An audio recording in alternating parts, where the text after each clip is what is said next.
প্রিয় শিক্ষার্থী বন্ধুরা, আসসালামু আলাইকুম। তোমাদের অনেক অনেক আন্তরিক প্রীতি আর শুভেচ্ছা। আজকেও আমি স্থিতি এবং গতির কিছু খুবই সূক্ষ্ম বিষয় নিয়ে আলোচনা করব। চলো তাহলে শুরু করা যাক। আজকে আমি স্থিতি এবং গতির তিনটি বাস্তব পরিস্থিতি এবং বাস্তব সিচুয়েশন বা বাস্তব পরিস্থিতির কথা আলোচনা করব। প্রথম পরিস্থিতি হলো, তুমি এবং তোমার বন্ধু একটি চলন্ত গাড়ির সিটে বসে আছো এবং গাড়িটি চলমান অবস্থায় আছে। এখন যদি গাড়ির সিটকে আমরা প্রসঙ্গবিন্দু ধরি, তাহলে আমরা বলতে পারি তোমার বন্ধু সেই চেয়ারের সাপেক্ষে বা প্রসঙ্গবিন্দুর সাপেক্ষে স্থির। এটা হলো পরিস্থিতি নাম্বার 1।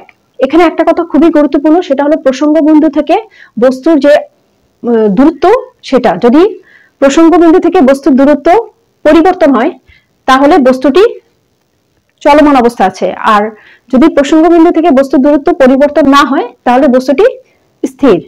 এখানে প্রসঙ্গবিন্দু হলো গাড়ির সিট। তাহলে আশা করি তোমরা বুঝতে পেরেছো। এখন পরিস্থিতি নাম্বার 2। এখন আমরা 2 নম্বর পরিস্থিতি বা সিচুয়েশন 2 নিয়ে আলোচনা করব। মনে করি তুমি রাস্তায় একটি তারের খুঁটির সামনে দাঁড়িয়ে আছো, ইলেকট্রিক পোলের সামনে দাঁড়িয়ে আছে এবং তোমার বন্ধু ড্রাইভিং সিটে গাড়ি চালাচ্ছে এবং গাড়িটি চলমান অবস্থায় আছে। তাহলে যদি আমরা এই ইলেকট্রিক পোলকে বা তারের খুঁটিকে প্রসঙ্গবিন্দু ধরি, তাহলে আমরা বলতে পারি এই প্রসঙ্গবিন্দুর সাপেক্ষে বা তারের খুঁটির সাপেক্ষে তোমার বন্ধু গতিশীল অবস্থায় আছে। ওকে, আশা করি তোমরা বুঝতে পেরেছো। এখন আসি পরিস্থিতি নাম্বার 3 নিয়ে। মনে করি দুজন বন্ধু একটি চলন্ত গাড়ির সিটে বসে আছে এবং গাড়িটি চলমান অবস্থা আছে। এখন আমরা বলতে পারি দুজনের সাপেক্ষে, যদি প্রসঙ্গবিন্দু হয় তাহলে দুজনের সাপেক্ষে স্থির। কারণ এইখানে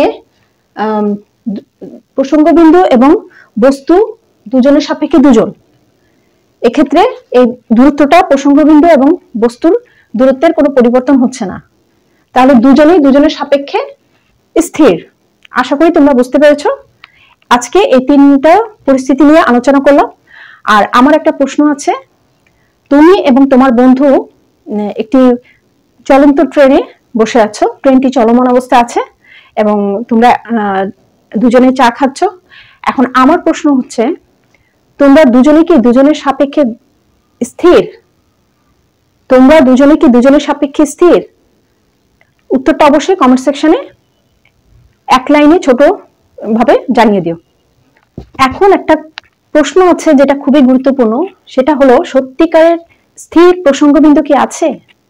চলো এর উত্তরটা দেওয়া যাক। পৃথিবীর পৃষ্ঠের কোনো বিন্দুকে আমরা যদি সত্যিকারের স্থির প্রসঙ্গবিন্দু ধরি, তাহলে আমরা জানি পৃথিবী তার নিজ অক্ষের উপর ঘুরছে।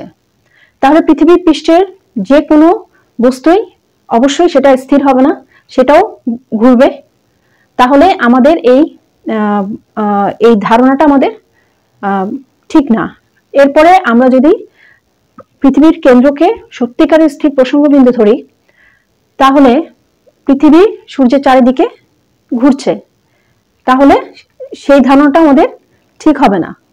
আবার যদি আমরা সূর্যের কেন্দ্রকে সত্যিকারের স্থির প্রসঙ্গবিন্দু ধরি, সূর্য গ্যালাক্সিকে কেন্দ্র করে ঘুরছে। গ্যালাক্সি হলো যেটাকে আমরা ছায়াপথ বলি, সূর্য গ্যালাক্সিকে কেন্দ্র করে ঘুরছে।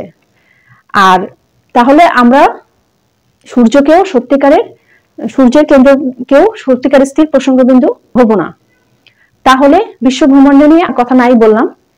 এই ধরনের জটিলতা এড়ানোর জন্য আমাদের কাছে স্থির মনে হয় এরকম যে কোনো বিন্দুকে আমরা প্রসঙ্গবিন্দু ধরে নিতে পারি। তবে সেক্ষেত্রে আমাদের উল্লেখ করে নিতে হবে যে সব মাপজোক ওই প্রসঙ্গবিন্দুর সাপেক্ষেই করা হয়েছে। আশা করি তোমরা বুঝতে পেরেছো। আমার ভিডিওটি যদি ভালো লাগে অবশ্যই লাইক, শেয়ার এবং সাবস্ক্রাইব করো এবং বেল আইকনটি প্রেস করে দিও। আর অবশ্যই আমার সাথে থেকো। আজকে এ পর্যন্তই। সবাই ভালো থেকো, সুস্থ থেকো। আল্লাহ হাফেজ।